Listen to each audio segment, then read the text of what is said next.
여러분은 연세가 들면서 선호하는 영화 주인공이 달라지지 않습니까?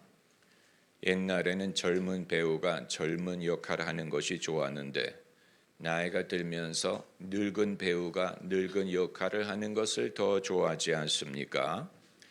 우리가 젊었을 때 젊었던 오빠들, 형님들이 이제는 다 늙었어요.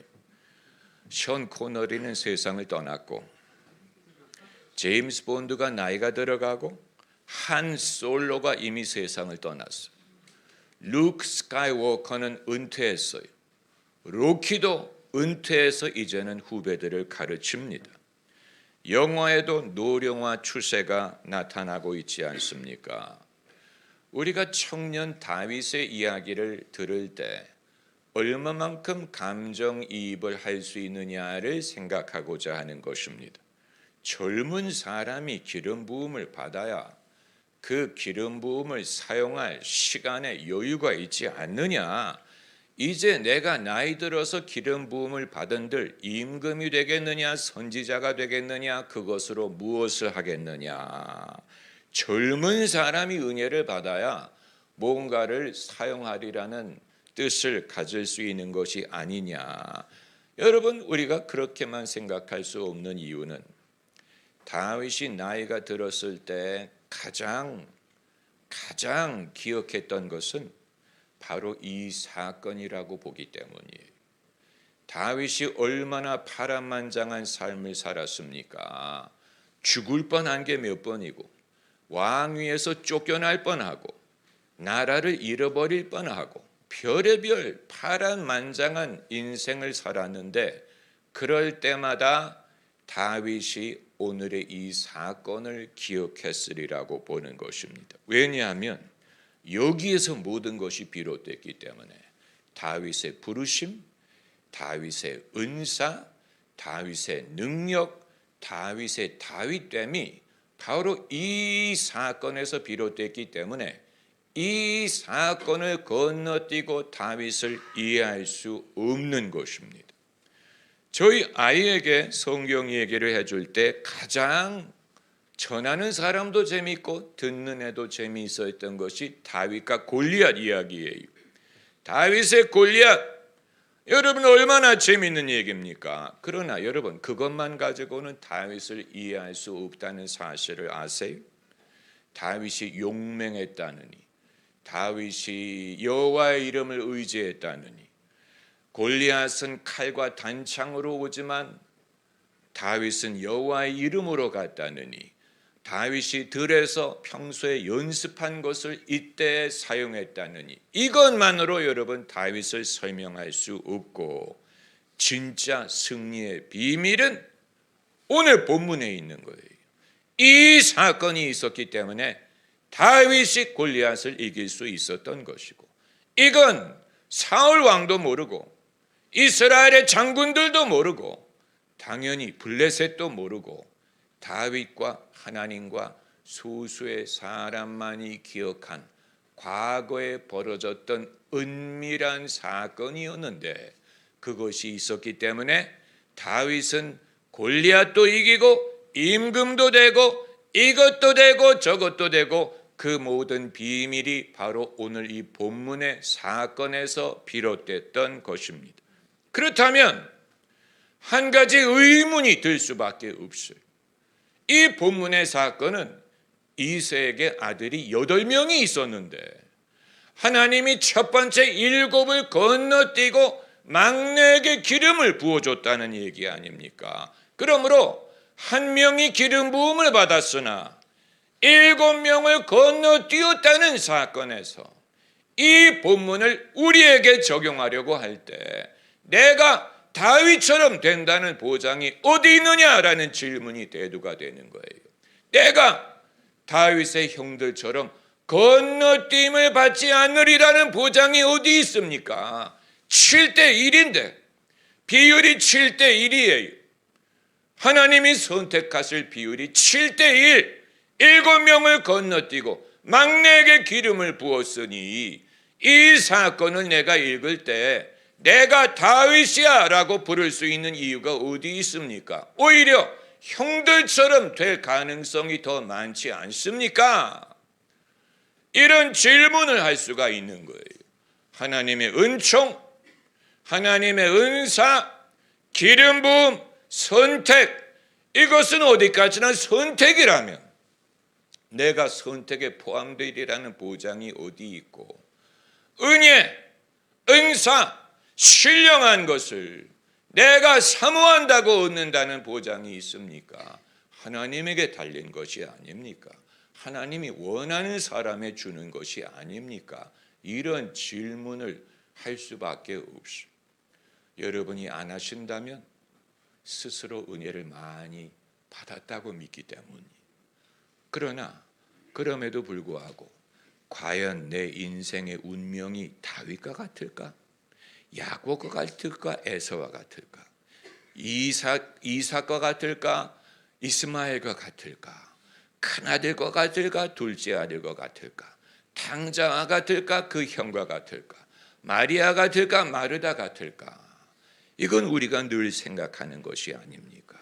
결국 하나님에게 달렸다면, 하나님이 선택하기에 달렸다면 과연 내가 누구와 같다는 말이야. 여러분, 그런 식으로 생각을 할 수 있지만, 그러나 그렇게만 생각하면, 그럼 우리가 아브라함을 읽을 때 내가 아브라함처럼 되리라는 보장이 어디 있고, 모세를 읽을 때 내가 모세처럼 되리라는 보장이, 엘리야처럼 베드로처럼 되리라는 보장이 어디 있습니까? 그러니까 그걸 성경이 너도 다윗처럼 될 수 있어라고 말하기 위해 이것을 기록한 건 아니에요. 너도 다윗처럼 돼, 이 말을 하기 위해 기록한 것은 아니고, 그러면 왜 이것을 기록했느냐? 인생의 비밀이 내면적이고 영적인 데에 있다라는 말을 하기 위해 기록한 것입니다. 다윗의 그 인생, 신앙, 다윗의 위대함, 다윗의 업적, 다윗의 그 운명, 이것을 이 은밀한 사건을 배제하고 이해할 수 없다. 너희도 마찬가지야 라는 말을 하는 것입니다. 이것을 왜 비밀이라고 불러요? 그것은 겉으로 드러나지 않기 때문이에요. 할렐루야. 저를 바라보세요. 겉으로 드러나지 않기 때문에 그런 것입니다. 하나님과 다윗밖에 모르는 일이에요. 사무엘도 몰랐어요. 사무엘이 이런 식으로 되리라고 몰랐잖아요. 그 아버지가 알았겠어요? 아버지도 이해하지 못했어요. 당신의 아들이 이게 답니까? 자식이 많은 사람이 과연 복이 있어요. 왜냐하면 당신의 아들이 이게 답니까? 라고 할 때 단데요? 이렇게 하지 않았기 때문에. 그렇잖아요. 아직 말째가 남았습니다. 이렇게 말할 수 있다는 것이 복이지. 그렇지 않습니까? 사람마다 내가 자식을 많이 낳아서 한 명은 의사를 시키고, 한 명은 법관을 시키고, 한 명은 AI를 시키고, 그리고 이게 답니까? 아직 말째가 남았습니다. 이렇게 여유가 있으면 얼마나 좋겠어요. 그러나 둘만 낳아 잘 기르다 보니까 이게 답니까? 할 때 다라고 생각을 하게 되면, 만약에 하나님이 다 건너뛰었는데 이게 답니까? 하면 끝나는 것 아닙니까? 그러나 여기에 아버지도 알지 못했고 목회자도 몰랐어요. 사무엘이 몰랐어요. 다윗이 그 사람일 줄 사무엘도 몰랐어요. 하나님이 알려주시기 전에는. 그러니까 성도와 목회자의 관계도 여러분이 너무 기대를 많이 하면 안 돼요. 목사님이니까 당연히 알아주시겠지. 몰라요. 성령이 알려주기 전까지는. 그리고 성령이 그때가 되기 전까지는 안 알려주십니다. 그러므로 목사님이 나를 인정하지 않는 것 같아. 내 중심과 내 진실과 내 부름과 내 신앙을 목사님이 알아주지 않는 것 같아. 당연하죠. 당연하죠. 그건 하나님과 여러분 사이의 비밀이에요. 그건 하나님이 알고 여러분이 알아. 그것으로 족합니다. 아브라함에게도 마찬가지 아니었겠어요? 하나님이 아시고 아브라함이 알았죠. 그의 인생에 대하여. 그 이외에는 사라가 알았을지 알 수 없고, 이삭이 알았을지 알 수 없고, 롯은 당연히 몰랐을 거고, 다윗도 마찬가지. 다윗의 운명, 부르심, 그의 미래, 믿음, 약속, 이 모든 것을 누가 알았겠어요? 하나님이 아시고 다윗이 알아요. 그것으로 족합니다. 이후에 사람들이 알게 되겠죠. 열매를 통해서 아는 것이지. 그 중심에서 애초부터 그 약속을 공유한 것은 아니에요. 애초부터. 왜냐하면 인간은 외모를 취한다고 하신 것처럼 아버지도 외모를 취했어요. 아버지도 자기 자식을 볼 때 외모로 취했어요. 그러다 보니까 첫째가 제일 잘나 보였던 거. 키도 크죠. 잘생겼죠. 아버지도 자기 자식을 외모로 보다 보니까 다윗을 인정하지 못한 거예요. 아버지도 모르고 사무엘도 몰랐어요. 사무엘도 첫째 아들을 앞에 두니까 하나님의 기름 부으실 자가 여기 있도다. 그때 하나님이 걔가 아니거든. 나는 걔를 버렸거든. 너희는 외모를 취하나 나 여호와는 중심을 본다. 그렇기 때문에 이것은 비밀스러운 것입니다. 여러분, 우리가 서로에게 하고 싶은 말이 그것 아닙니까? 당신은 나를 몰라. 당신은 나의 중심을 몰라. 나는 당신이 볼 수 없는 것이 있어. 이게 우리가 서로에게 하고 싶은 말 아닙니까? 할렐루야. 그걸 증명하려고 하지 않습니까? 내가 당신이 모르는 뭔가가 내게 있어. 그걸 남이 알게 하기 위해 애를 쓰는 것이고, 알아주지 않기 때문에 섭섭해하는 게 아닙니까? 우리가 서로 섭섭해하는 이유가 거기에 있어요. 그러나 여러분, 섭섭한 이유는 엉뚱한 사람에게 그것을 증명하려고 했기 때문에. 증명하려고 하지 마세요. 진짜라고 믿는다면 그냥 믿으세요. 이루어질 줄을 믿으세요. 누가 알아줘야 그게 이루어지는 게 아니에요. 다윗의 부르심을 블레셋이 알아줬겠어요? 사울이 알아줍니까? 요나단이 알았을까요? 누가 알아주면 그것이 이루어질 수 있습니까? 하나님이 아시고 다윗이 알고 믿으면 그것으로 족합니다. 이루어질 것입니다. 할렐루야. 바울의 부르심은 누가 알아줬겠어요? 베드로가 알아줬을 것 같아요. 요한이 알아줬을까요? 알아준 사람이 있다면 바나바 정도. 그 이외에는 만일 바울이 그것을 증명하려고 애를 썼다면 바울은 일평생 늘 마음속에 섭섭한 마음에 충만했을. 안 알아주니까. 네가 무슨 사도야. 너는 교회를 핍박한 적이 있잖아. 너는 예수님의 부활을 직접 본 적이 없잖아. 너는 원래 예수님의 12명 중에 하나가 아니었잖아. 네가 무슨 권리로 사도라고 해. 이걸 바울이 섭섭하게 여기고 아니야 나 사도거든. 이걸 증명하려고 했다면 일평생 애를 쓰고 애를 써도 부족했을 것입니다. 바울의 서신을 보면 그걸 증명하려고 하는 것처럼 보이는 글월이 있지만 이건 자기가 전하는 복음을 사람들이 신뢰하기 위한 거지 자기 자신을 증명하려고 한 건 아니에요. 내게 어떤 계획을 주셨든 내가 믿고 하나님이 그걸 아시면 그것으로 족합니다. 그것으로 이루어질 것입니다. 이후에 그 결과를 사람들이 보게 되면 바울 당신의 말이 옳았군요. 당신이 정말 이방인의 사도였군요. 당신이 정말 예수님의 종이었군요. 알아주는 날이 오겠지요. 그러나 그건 결과를 보고 말하는 것이지 바울이 그것을 이루기 위해 필수 불가결한 조건은 아니었어요.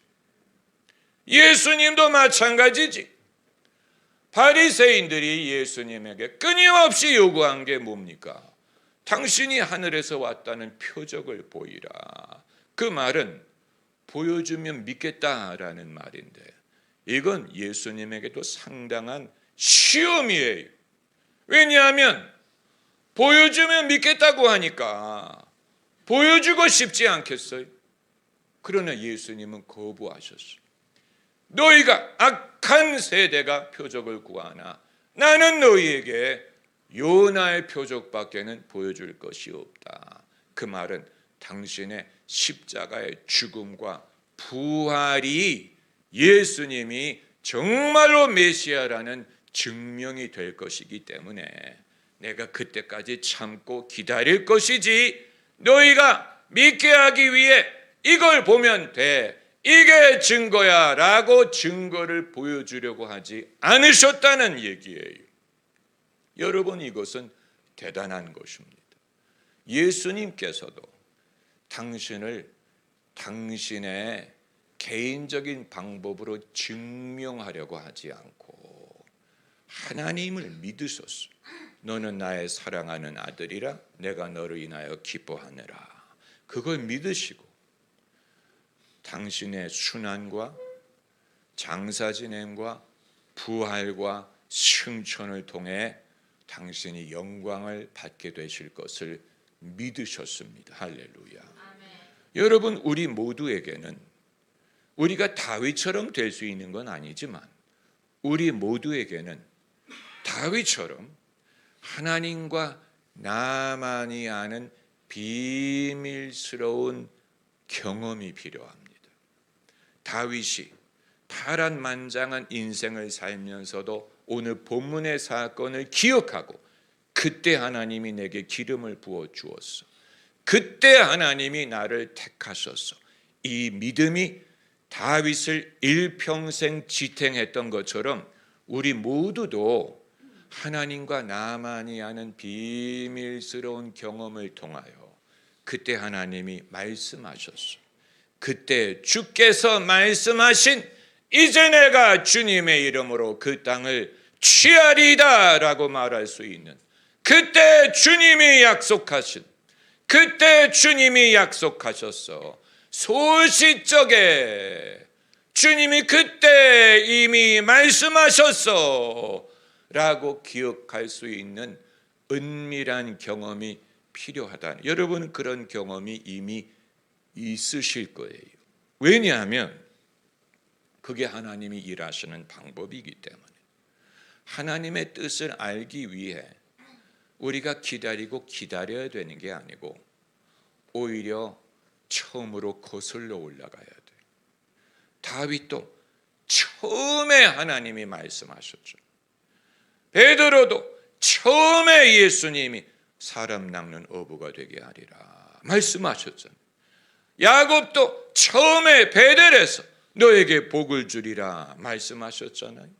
하나님의 뜻을 알려면 기다리고 기다려야 되는 게 아니고 오히려 애초로 거슬러 올라가요. 왜냐하면 하나님은 기다리고 기다렸다가 말씀하시는 분이 아니고 처음부터 말씀하시는 분이기 때문에 처음부터 당신의 뜻을 알리시는 분이에요. 우리의 기억력이 쇠퇴한 것뿐이고 마음이 무뎌진 것이지 애초에 하나님과 나만이 아는 사건이었을 거예요. 은밀한 베델처럼 아무도 목격자가 없는 아브라함처럼 아무도 목격자가 없는데 별을 바라보게 하시고 너희 후손이 이와 같을 거야. 애초에 말씀하셨죠. 베드로에게 애초에 나를 따라오면 사람 낚는 어부가 될 거야. 너는 이름이 베드로라 할 거야. 애초부터 말씀하신 것 아닙니까? 이후에 기다려서 그것을 받는 게 아니고.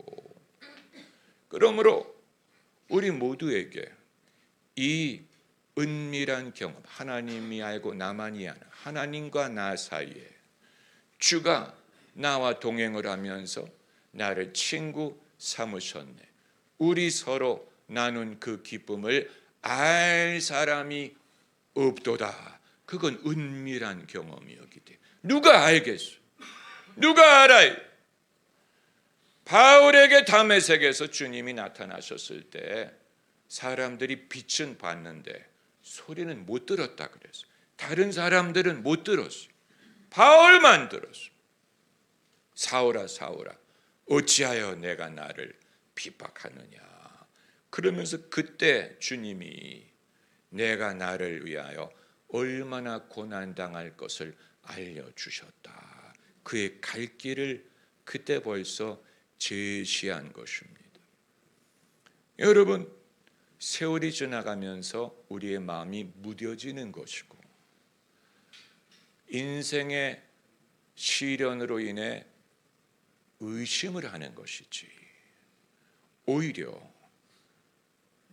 다윗이 막내였을 때 주의 음성을 들을 수 있었다는 사실을 다시 말하면 나이가 들어서 인생의 때가 묻기 전에 말씀하셨다는 사실, 나이가 들어서 머리가 복잡해지기 전에 막내에게 말씀, 아직 어릴 때 순전할 때, 여러분 그것을 우리가 없인 여기면 안 돼.